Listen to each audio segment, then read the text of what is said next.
میری 5 مائیں زندہ تھیں، مدینے میں تھی، 5 امہات المومنین جن میں حضرت سیدہ عائشہ، ان سے مشورہ کیا، میری 5 ماؤں نے بھی مانا یزید کی ولی عہدی کو، بیعت کی یزید کی ولی عہدی کی۔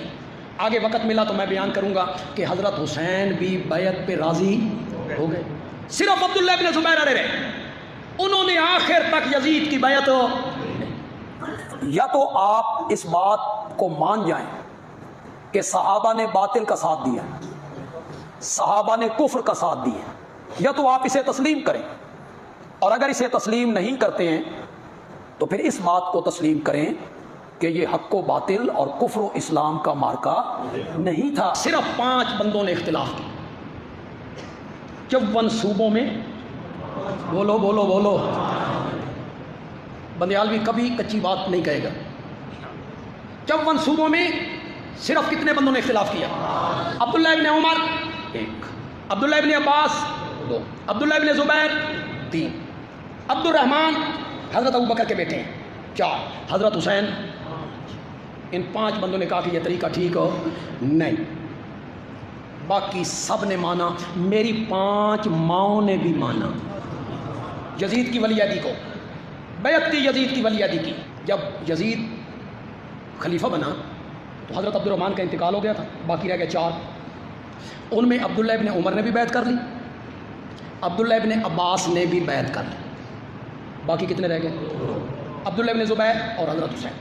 آگے وقت ملا تو میں بیان کروں گا کہ حضرت حسین بھی بیعت پہ راضی ہو گئے، صرف عبداللہ ابن زبیر اڑے رہے، انہوں نے آخر تک یزید کی بیعت سب سے مشورہ کر کے یزید کو ولی عہد بنا دیا۔ تم نے کہانیاں یعنی کہ خلافت کمزور ہوتی ہوتی اتنی کمزور ہو گئی کہ 6 نمبر پہ یزید آ گیا، امامت ابھرتی ابھرتی اتنی مضبوط ہو گئی 30 نمبر پہ حسین آ گیا۔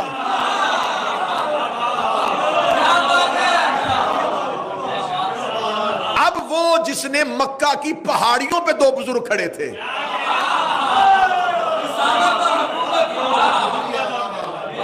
اب یہ جو 2 ہیں یہ 2 نظریات کے نمائندے ہیں، ایک حکومت کا نمائندہ،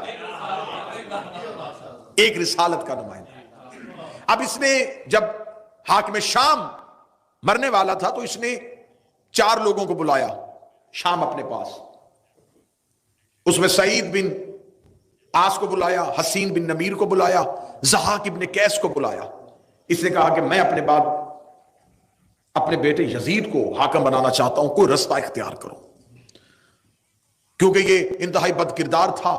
تو انہوں نے کہا کہ اس کی حکومت کو لوگ تسلیم نہیں کریں گے، ہم اگر جس طرح تیری حکومت ہم نے بزور پیسہ بزور درہم و دینار منوائی تھی نا، اگر ہم خزانوں کے منہ کھول بھی دیں تو 4 ایسے لوگ ہیں جن سے شدید خطرہ ہے۔ میں یہ طریق پڑھوں، اور میں نے پہلی مجلس میں کہا تھا کہ طریق کا مسلک نہیں ہوتا، طریق کسی فرقے سے نہیں ہوتی۔ انہوں نے کہا کون؟ انہوں نے کہا ایک حسین ابن علی، عبداللہ ابن عمر، عبد الرحمن بن ابی بکر اور عبداللہ ابن زبیر، کسی طریقے سے ان کو لالچ میں لو۔ یہ اپنی زندگی میں حاکم شام مکہ پہنچا حج کے دنوں میں، تو اس نے 4 افراد کے ساتھ علیحدہ علیحدہ ملاقات کی۔ اب جو تاریخ ابو الفدا، روضۃ الاحباب، یعنی کہ اہل سنت تواریخ سے میں پڑھ رہا ہوں، جو سب سے پہلی ملاقات اس نے کی وہ عمر کے بیٹے عبداللہ سے کی، عبداللہ ابن عمر سے۔ اس نے کہا کہ اگر میں اپنے بعد یزید کو خلیفہ بناؤں تو اسے کیسا دیکھتا ہے، تو اس کی خلافت کے بارے میں کیا خیال رکھتا ہے؟ ان کا آگے سے جواب یہ تھا، دیکھ مجھے تو حکومتوں کے ساتھ کوئی لینا دینا نہیں، میں گوشہ نشین آدمی ہوں، اگر سب نے تسلیم کیا تو میں بھی کروں۔ یہ ان کا جواب تھا، کیونکہ انہوں نے اس ایک اصول پہ خلافتیں بنتی دیکھی تھی۔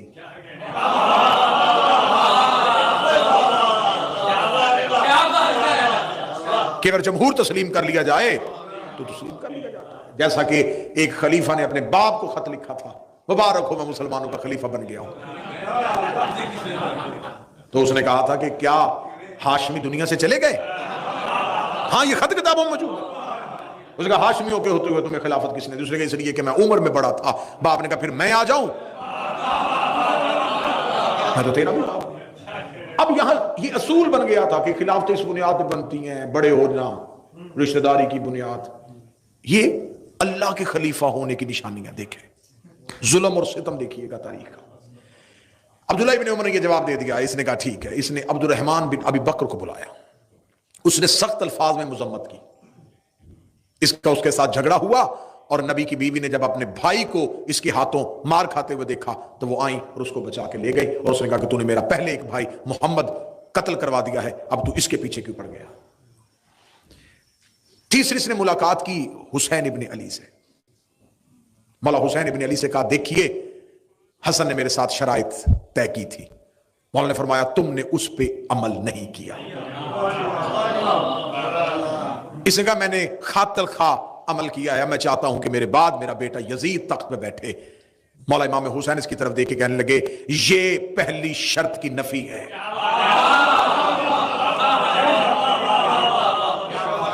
اللہ کی زمین پہ ہمارے ہوتے ہوئے کسی کو حاکم مسلط کرنا یہ کفر ہے۔ حسین ابن علی کا دشمن مورخ، دشمن، میں نے متعصب ترین مورخ اٹھا کے دیکھے، تبری جیسے لوگ اٹھا کے دیکھنے، ابن خلدون جیسے لوگوں کو اٹھا کے پڑھا ہے، تاریخ الخلفاء میں جلال الدین سیوطی کو اٹھا کے پڑھا ہے، انہوں نے کہا چاروں میں سے سب سے جاندار جواب حسین ابن علی کا تھا، جس میں دم تھا نا وہ جواب حسین ابن علی۔ آخر میں اس نے عبداللہ ابن زبیر کو بلایا، اس نے کہا تو کیا چاہتا ہے؟ اس نے کہا دیکھ میں تجھے 3 رستے دیتا ہوں، تینوں میں سے جس مرضی رستے کو انتخاب کر۔ اس نے کہا کون سا؟ اس نے کہا پہلا رستہ کسی کو بھی بنا کے نہ جا، نامزد نہ کرنا، جیسے تو نے طاقت کے زور پہ خلافت لے لی تھی اسے کہنا طاقت کے زور پہ خلیفہ بن جائے، تو نامزد نہ کرنا۔ یا دوسرا کام یہ کر، دوسرا کام جس طرح پہلے خلیفہ نے کیا تھا، تو کوئی کمیٹی بنا دے جس میں اپنے ہی افراد رکھ لے اور ان کو کہہ دینا کہ وہ اسے طے کر لیں، یہ گناہ تو اپنے سر نہ لے۔ اس نے جتنے بھی رستے دیے اس نے کہا مجھے ان میں سے کوئی بھی رستہ نہیں چاہیے۔ یہ سیخ پا ہو گیا، اور سیخ پا ہو کے یہ واپس چلا گیا۔ جب یہ واپس چلا گیا اور پھر اس کی جو موت واقعہ ہوئی ہے، کتابیں کہتی ہیں کہ یہ کنویں سے پانی لینے کے لیے، گھر کے اندر جو کنواں تھا وہاں سے پانی لینے کے لیے، تو کنویں کے اندر سے گیس نما چیز نکلی جس نے اس کے پورے چہرے کو جھلسا دیا۔ پھر اس کے بعد جتنی دیر زندہ رہا لوگوں کے سامنے نہیں آتا تھا، اور اہل سنت کتابیں کہتی ہیں کہ یہ اپنے کمرے میں کہتا تھا کاش میں نے حجر بن عدی کا قتل نہ کیا ہوتا، کاش میں نے مال کے اشتر کو نہ مروایا ہوتا، کیونکہ حجر بن عدی وہ علی کا نوکر ہے جس کا تقوی عرب میں مشہور تھا، اور ایمان کی اس بلندی پہ تھا جب اس نے اس کے بیٹوں سمیت اس کو گرفتار کروایا اور قتل کروانے کے لیے جلاد کو تلوار دی، تو حجر بن عدی سے کہا کوئی وصیت؟ کہنے لگا میرے سامنے میرے بیٹوں کو قتل کر۔ اس نے کہا کیسا باپ ہے آنکھوں کے سامنے بیٹے مروا رہا ہے؟ اس نے کہا اس لیے قتل کروا رہا ہوں کہیں میرا قتل ہوتا دے کے علی کو چھوڑ نہ دے، اگر انہوں نے میرے بعد علی کو چھوڑ دیا میں علی کو کیا منہ دکھاؤں، بہتر یہ ہے انہیں پہلے مار تاکہ میں نسل کی وجہ سے شرمندہ نہ ہو سکوں۔ ایک پوری مجلس چاہیے حجر بن عدی کے عنوان پہ، کیسے کیسے علی کے باوفا نوکر تھے، اور اس حجر بن عدی کے قتل کی وجہ سے کہ رسول کی بیوی بھی ملامت کرتی تھی اور بددعائیں دیتی تھی کہ تو نے حجر کو قتل نہ کیا ہوتا۔ اتنا پرہیزگار تھا کہ علی کا دشمن بھی اسے اچھا سمجھتا تھا۔ اس نے کہا میں حجر کا قتل نہ کیا ہوتا، کاش میں نے مال کے اشتر کو زہر نہ دلوایا ہوتا۔ جب مال کے اشتر مصر کے گورنر بننے کے لیے جا رہے تھے تو اس نے رستے میں اپنے ایک شخص کو خریدا تھا اور اسے مال کے اشتر کا میزبان بنا کے شہد میں زہر ملا کے مال کے اشتر کو دے دیا تھا۔ اب اس کی موت واقع ہو جاتی ہے، جب موت واقع ہو جاتی ہے تو باپ کے بنائے ہوئے منصوبے کے تحت، اور جب یہ مرتا ہے تو بیٹا اس وقت گھر میں نہیں ہوتا، یہ شکار پہ گیا ہوتا ہے۔ وہ جن لوگوں کو اس نے بلایا ہوا تھا نا، ضحاک بن قیس اور حسین بن نمیر اور سعید بن عاص، یہ جلدی جلدی لوگوں کو اعلان کر دیتے ہیں کہ حاکم شام مر گیا ہے، اور وہ اپنی زندگی میں وصیت کر کے گیا تھا کہ میرے بعد میرے بیٹے یزید کی بیعت لے لینا، اور اس کے واپس آنے تک ہم اس کی بیعت لیتے ہیں۔ جب انہوں نے بیعت لینی شروع کر دی تو اب جہاں جہاں اس کے گورنر بیٹھے ہوئے تھے حاکم شام کے، ان کو ایک مراسلہ بھیج دیا گیا کہ جہاں جہاں بھی بیٹھے ہو یہیں پہ تعینات رہو اور لوگوں سے یزید کے ہاتھ پہ بیعت لو۔ جب انہوں نے یزید کی بیعت کروانی شروع کر دی. تو اب ایک مراسلہ مدینے پہنچا ہے اور مدینے کے گورنر ولید بن عقبہ ملعون کو کہا گیا ہے کہ تم حسین ابن علی سے بیعت لو. اب یہاں سے میں تاریخ کا ایک اگلا رخ لوں گا جہاں سے کل کی میری گفتگو جناب مختار پہ آ کے رک جائے گی, اور بڑی مفصل انداز سے میں جناب مختار پڑھوں گا. مورخ کا مختار پہ لگایا ہوا الزام, جس مورخ نے جیسے جیسے مختار پہ الزام لگائے وہ الزامات کی پڑتال کی جائے گی. جناب مختار کے بارے میں کس کس امام نے کیا کیا حدیث کہی تھی, جناب مختار نے کیسے انتقام لیا تھا, کس کی دعا سے مختار پیدا ہوا تھا, کس کی گود میں مختار جوان ہوا تھا, یہ سارے معاملات. لیکن آج کی مرحلے پہ اگر آپ سن رہے ہیں نا تو میری بڑی کوشش اور خواہش ہمیشہ یہ ہوتی ہے کہ جو موضوع میں پڑھوں اگر سامعین اس پہ متوجہ ہوں تو کچھ موضوع سوال چھوڑ جاتے ہیں, لیکن آپ کا سوال نہ پوچھنا اس بات کی دلیل ہے کہ آپ صرف مجلس سمجھ کے سن رہے ہیں, کیونکہ ایک گھنٹے میں یا 45 منٹ کے تمام چیزوں کو کور کرنا مشکل ہو جاتا ہے, سوالات تو ادھورے رہ جاتے ہیں. اب جو کوفہ کی حالت تھی وہ میں نے آپ کے سامنے کل پوری مفصل انداز سے پڑھ دی کہ کوفہ 3 طبقوں میں تقسیم ہو چکا تھا. سارا کوفہ بے وفا نہیں تھا. کوفہ میں سلیمان بن سرد خزائی, حانی بن عروہ, مختار سقفی, حبیب ابن مظاہر, مسلم ابن اوسجا, عابس شاکری, یہ کردار ابھی کوفہ میں موجود ہے. اب کوفے کا جو گورنر ہے وہ نعمان بن بشیر ہے اور انتہائی کمزور آدمی ہے, بس اپنی رٹ منوا نہیں سک رہا, لیکن ہے یہ معاویہ کا بھیجا ہوا, یہ اس کا والی ہے. اب کوفہ میں امام حسن کی شہادت کے بعد علی کے شیعوں نے سر اٹھانے شروع کر دیے. جب سر اٹھانے شروع کیے تو یہاں پر ایک کردار ہمیں تاریخ میں ملتا ہے, سلیمان بن سرد خزائی. یہ 90 سال کے بزرگ ہیں, یہ جمل میں اور صفین میں مولا علی کے ساتھ رہے, مولا علی کے لشکر میں بھی شامل تھے. یہ اپنے گھر میں ہیں اور جب انہیں پتا چلتا ہے کہ معاویہ مر گیا ہے اور اسے اپنے بیٹے یزید کو تخت پہ بٹھا دیا ہے تو کوفے کے لوگ سلیمان کے گھر اکٹھے ہو جاتے ہیں اور سلیمان کے گھر میں اکٹھے ہو کے کہتے ہیں کہ ہم کسی صورت میں یزید کی بیعت نہیں کریں گے. خوف اس کا تھا, وہ دنیا سے چلا گیا, اب یزید کو کم از کم تسلیم نہیں کیا جائے گا. سلیمان کہتا تم کیا چاہتے ہو؟ وہ کہتے ہیں کہ ہم چاہتے ہیں کہ حسین ابن علی کو بلایا جائے. آج کی مجلس میں ایک انتہائی ایک ایسا اہم نقطہ جس پہ مدت سے شیعت بھی پریشان طریقے سے کھڑی ہے کہ آخر کوفے کے بے وفاؤں نے حسین کو خط لکھے تھے. بے وفائی کسی اور نے کی تھی, خطوط کہیں اور سے گئے تھے. آج میں تاریخ کا ایک دھوکہ آپ کو سنانے لگا ہوں. سلیمان بن سرد انتہائی عارف علی کا صحابی تھا, 90 سال عمر ہو, زمانے کے اتار چڑھاؤ دیکھے ہوں, کوفہ بنتا دیکھا ہو, قبیلوں کی ساری. سلیمان نے کہا کہ مجھے تم پہ اعتبار نہیں ہے. جیسے تم لوگ علی آئے ہوئے تھے کوفہ, حسن موجود تھے مدائن میں, تو مجھے کیسے یقین ہو کہ تم لوگ باقاعدہ صف بندی کر کے حسین کا ساتھ دو گے. کوفے کے لوگوں نے قسمیں کھانی شروع کی, تلواریں اٹھا لی, انتہائی جذباتی تقریریں ہوئیں سلیمان کے گھر میں. سلیمان نے کہا دیکھو یہ جذبات وقتی ہیں اور انسانی فطرت ہے کہ انسان کوئی حادثہ سنتا ہے تو وقتی طور پہ بڑا جذباتی ہوتا ہے اور بعد میں جیسے جیسے نتیجہ قریب آتا ہے تو ویسے ویسے جذبات ٹھنڈے پڑ جاتے ہیں. سلیمان نے کہا یہ جذبات کا معاملہ نہیں, حجت کا ساتھ دینا ہے, امام کا ناصر بننا ہے. ناصر بننے کے لیے تمہیں کیا کرنا پڑے گا. کوفے والوں پہ سلیمان لوگوں کے ہجوم پہ یقین نہیں کر رہے تھے. یہ کونے سے حبیب ابن مظاہر اٹھے, انہوں نے کہا سلیمان کوئی اور قیام کرے نہ کرے, میں قسم دیتا ہوں علی کی عزت کی, جب تک میرے بوڑھے بدن میں جان ہے میں اپنے خون کی آخری قطرے کو حسین پہ قربان کروں گا. حبیب کا جذبہ ہی سلیمان کے لیے بڑا تھا. ابھی سلیمان روتی ہوئی آنکھوں سے حبیب کو دیکھ رہے تھے, یا دوسرے کونے سے مسلم میں اوسجا اٹھ کے کھڑا ہو گیا, ادھر سے عابس شاکری اٹھ کے کھڑا ہو گیا, ادھر سے حانی بن عروہ اٹھ کے کھڑا ہو گیا. جب یہ مجاہدین اٹھ کے کھڑے ہوئے ہیں نا, اب سلیمان کو حوصلہ ہو گیا کہ یہ وہ لوگ ہیں جو ساتھ نہیں چھوڑیں گے. اس نے باقی افراد کو کہا تم جاؤ, ان لوگوں کو اکٹھا کیا. تاریخ کہتی ہے جو لوگ اکٹھے کیے وہ 150 تھے. بڑی توجہ سے گفتگو سنیے. 150 لوگوں سے سلیمان نے کہا ایک ایک بندہ اپنا خط لکھو حسین ابن علی کے نام, اور علیحدہ علیحدہ خط لکھو. ایک تاریخ کہتی ہے کہ 150 نے علیحدہ علیحدہ خط لکھے، اور کچھ مورخین کہتے ہیں ایک ہی خط میں 150 نے 10 خط کیے، علیحدہ لکھے یا اکٹھے لکھے یہ طے ہے کہ 150 کی رضامندی شامل ہو گئی۔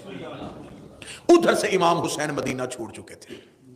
یہ ذہن میں رکھیے، جب حسین مدینہ چھوڑ کے آ رہے تھے اس وقت امام حسین نے ایک بھی اعلان نہیں کیا کہ میں کوفے جا رہا ہوں۔ امام حسین نے کہا تھا میں مکہ جا رہا ہوں، کیونکہ امام حسین کو ولید نے کہا تھا کہ میرے پاس 2 رستے یزید نے بھیجے ہیں، یا بیعت لے یا سر لے، اور میں آپ کے خون سے اپنے ہاتھوں کو رنگین نہیں کرنا چاہتا۔ امام حسین بیعت کرنا نہیں چاہتے تھے اور سر مدینے میں دینا نہیں چاہتے تھے، لہذا امام حسین نے ہجرت کر لی۔ ہجرت امام حسین نے جب کی تو امام حسین مکہ آ کے بیٹھ گئے۔ یہ مکہ میں امام حسین کا قیام جو ہے یہ 6 ماہ کا ہے، مسلسل امام حسین مکہ میں بیٹھے رہے، اور مکہ میں کسی اپنے دوست کسی نوکر کے گھر نہیں، جناب خدیجۃ الکبریٰ کے گھر میں رہے تھے، کیونکہ مکہ میں جناب خدیجہ کا محل تھا جس کی چابی حسین کے گھر میں پڑی ہوئی تھی۔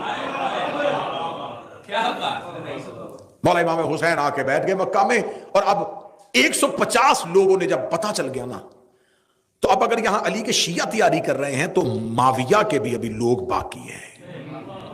ان میں کردار ہمیں تاریخ نے بتایا ہے، مسلم ابن عمر یا مسلم بن حالی، یہ نام بتایا ہے، یہ یزید کا جاسوس تھا۔ اس نے یزید کو خط لکھا کہ یہاں سے سلیمان بن سرد خزائی کے گھر میں بڑے بڑے قبیلوں کے سرداروں نے اکٹھے ہو کے حسین ابن علی کو خط لکھا ہے۔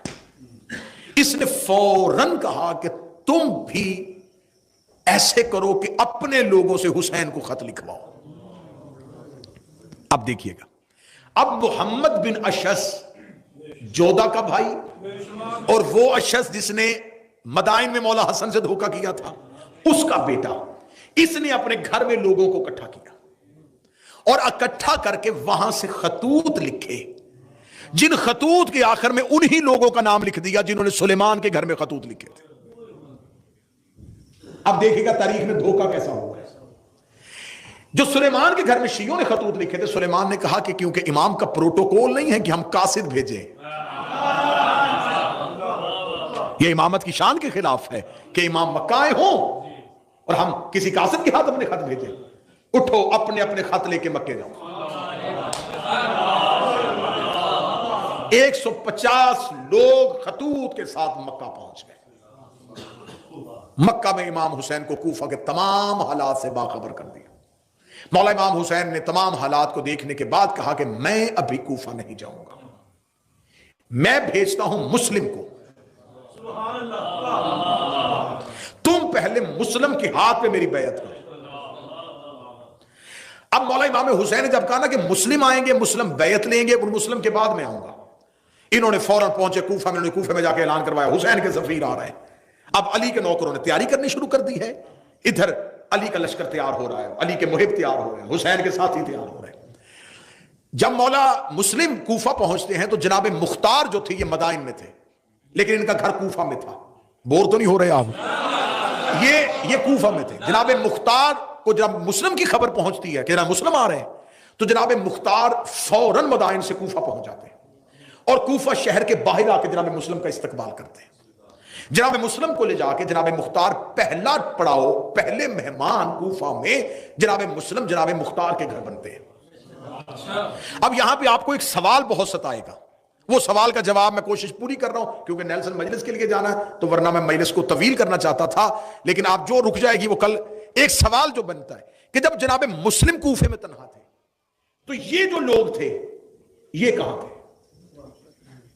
جب جناب مسلم بے یارو مددگار کوفہ میں رہ گئے تو مختار کہاں تھے؟ مسلم بن اوسجہ کہاں گیا؟ عابد شاکری کہاں گیا؟ حبیب بن مظاہر کہاں گیا؟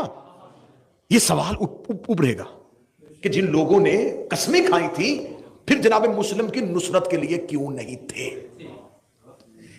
یہ ایک ایسی وجہ تھی، ایک ایسا راز تھا جس کا مورخ نے فائدہ اٹھا کے حسین کے ہر ساتھی کو بے وفا قرار دے دیا اور یہ کہہ دیا سارا کوفہ پھر گیا تھا، سب نے ہی دھوکہ کر لیا تھا، اور آج تک ہمارے گلے پہ ایک الزام لٹکایا جا رہا ہے حسین کے قاتل شیعہ ہیں۔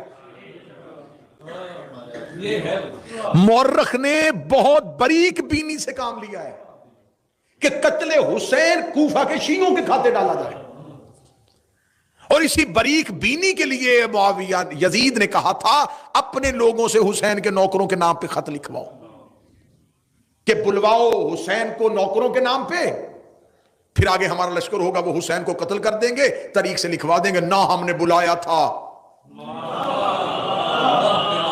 نہ ہم جانتے تھے، وہ تو اپنے شیعوں کے کہنے پہ آئے تھے، جیسے شیعوں نے علی کے ساتھ علی کے لشکر میں بے وفائی کر دی تھی، حسن کے ساتھ کر دی تھی، انہی نے تو حسین مار دیا، لیکن وہ کیا جانتے تھے کہ آگے حسین جیسا امام ہے۔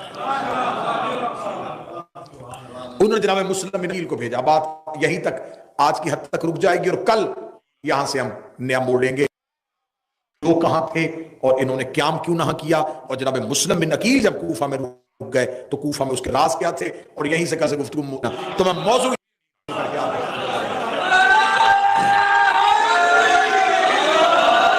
لیکن آپ نے یہ قتل ہمارے کھاتے میں ڈالا کہ امام حسین کو قتل شیعوں نے کیا تھا، لیکن تمہاری بدبختی نے تمہارا ساتھ پھر نہیں چھوڑا، تمہاری قسمت نے تمہارا ساتھ نہیں دیا، بدبختی نے ساتھ نہیں چھوڑا، کہ تم نے لکھ دیا کہ حسین کے قاتل جو تھے وہ عمر ابن سعد تھا، وہ حسین بن نمیر تھا، وہ محمد بن اشعث تھا۔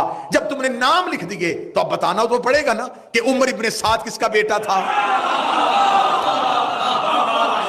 یہ سعد بن ابی وقاص کا بیٹا تھا، وہ سعد بن ابی وقاص جسے آپ نے عشرہ مبشرہ میں شامل کیا ہوا۔ امام حسین کے قاتلوں میں محمد بن اشعث کھڑا ہے، آپ کو بتانا پڑے گا یہ پہلے خلیفہ کا بھانجا ہے۔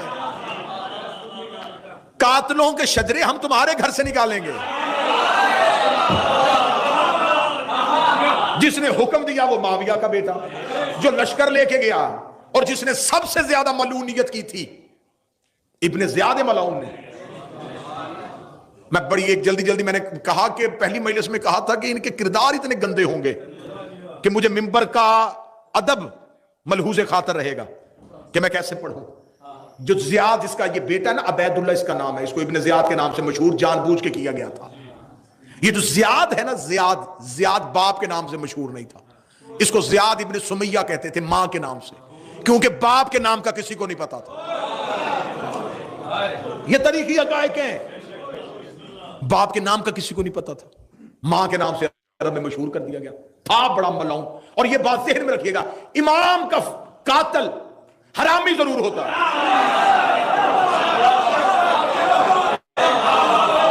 یہ بات طے ہے، معصوم کا قاتل حلالی نہیں ہو سکتا۔ یہ ماں کے نام سے مشہور تھا انتہائی بد فطرت، بد خصلت، بد کردار، بد مزاج۔ آخر حاکم شام کو کسی نے بتایا تھا کہ تو نے عمر بن عاص جیسے بندے اکٹھے کیے ہوئے ہیں، اگر تو زیاد کو بلا لینا تو وہ تیرا پورا ساتھ دے گا، لیکن وہ اپنی اکڑ میں تھا، وہ حاکم شام کو ماننے کے لیے تیار نہیں تھا۔ اس نے مغیرہ ابن شعبہ کو یہ سازش دے کے بھیجا، اس نے کہا تو زیاد کو تیار کر کے کسی طریقے سے میرے پاس لے کے آ۔ جب اس نے زیاد کو لے کے آیا کہ تجھے حاکم شام ملنا چاہتا ہے، جس نے اپنے دربار میں بڑی تقریب کا انعقاد کیا۔ لوگوں نے کہا آج کیوں؟ کہنے لگا آج میرا ایک بچھڑا ہوا بھائی مل گیا۔ جب یہ دربار میں پہنچا تو لوگوں نے کہا کہ تو حاکم شام کا بھائی ہے؟ اس نے کہا نہیں، میں تو اس کا بھائی نہیں۔ اس نے 4 لوگوں سے دربار میں گواہی لی کہ اس کا باپ میرا باپ ہے، اور یہ تاریخی حقائق ہے، میں نے آپ کے سامنے پہلے۔